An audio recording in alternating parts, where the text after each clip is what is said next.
पंढरपूरमध्ये स्वतःचा प्लॉट घ्यायचा विचार करताय?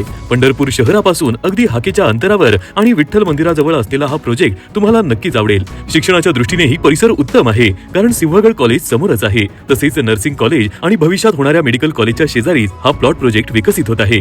वाखरी गाव हद्दीत पंढरपूर कराड रोड लगत निसर्गरम्य आणि शांत ठिकाणी हे प्लॉट्स उपलब्ध आहेत. रेल्वे स्टेशन फक्त 2 किलोमीटरवर तर एसटी स्टँड अवघ्या 3 किलोमीटरवर असल्यामुळे प्रवासाची ही उत्तम सोय आहे. 1.5, 2 आणि 11 गुंठ्यांचे प्लॉट उपलब्ध असून किंमत फक्त 3,50,000 पुढे सुरू होते. घर बांधण्यासाठी असो किंवा भविष्यासाठी गुंतवणूक, ही संधी खरंच फायदेशीर ठरू शकते. अधिक माहितीसाठी आजच संपर्क करा. ताज्या घडामोडी पाहण्यासाठी आमच्या YouTube चॅनलवरील PVR म्हणजेच पंढरी वार्ता या न्यूजला सबस्क्राइब करा आणि शेजारील बेल आयकॉनवर क्लिक करा.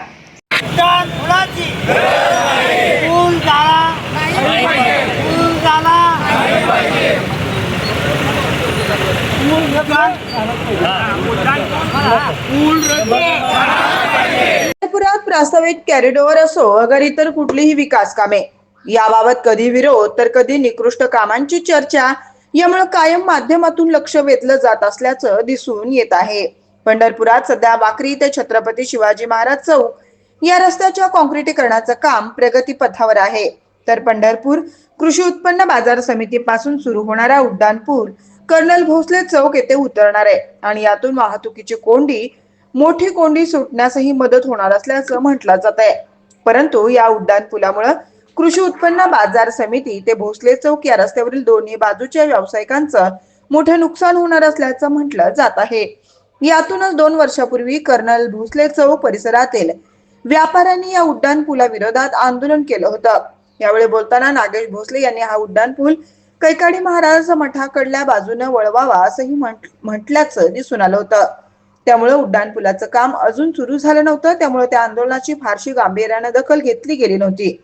आता कर्नल भोसले चौक येथून या उड्डाणपुलाचं काम सुरू झाल्यानंतर काल रस्ता रोको आंदोलन करण्यात आलं. या आंदोलनात तीर्थक्षेत्र विकास आघाडीचे नेते नागेश भोसले, दिलीप धोत्रे, नगरसेवक किरण घाडगे हेही सहभागी झाल्याचं दिसून आलं.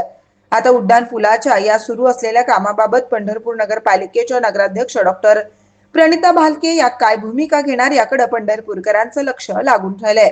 तर 2 वर्षापूर्वी जेव्हा या उड्डाणपुलाच्या विरोधात पहिलं आंदोलन झालं होतं तेव्हा विठ्ठल सहकारी साखर कारखान्याचे चेअरमन व विद्यमान आमदार अभिजित पाटील यांचेही लक्ष पंढरी वार्तानं याच्याकडे वेधलं होतं.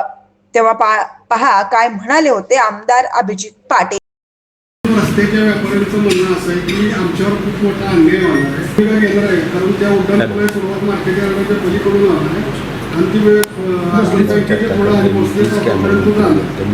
स्थानिक व्यापाऱ्यांचं असं म्हणणं आहे की आमच्या भेट जाऊ नये असं म्हणणं आहे त्यांचं. सगळ्यात मोठा फटका मला आहे. माझं हॉटेल असेल, माझं मल्टिप्लेक्स असेल, मला सुरुवात आहे तिथं.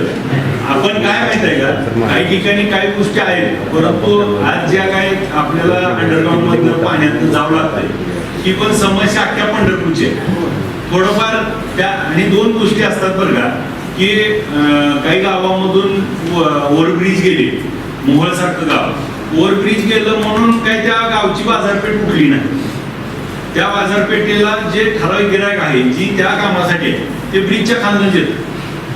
आता इथं जे काही ठराविक लोक आहेत ती त्या कामाला येणार आहेत. आता माझ्या पिक्चर बघायला जो लोक येणार आहेत त्याला पर्यायच नाही ना, त्याला ब्रिजच्या खांदच यावं लागणार आहे.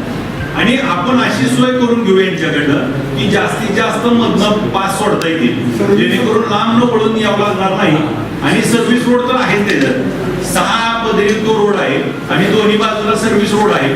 सर्व्हिस रोडचा वापर होईल, अपघाताचं त्या ठिकाणचं प्रमाण कमी होईल आणि अंडरपास जो आहे त्यातला तो देखील चांगल्या पद्धतीनं वापरता येईल का. अंडरपास दिलंच आहे, फक्त पिलरच चालू पाहिजे. हा पिलरवरच आहे. PWDच्या गावडे साहेबांबरोबर त्याच्यावर बोलणं झालं तर त्यांनी असं सांगितलं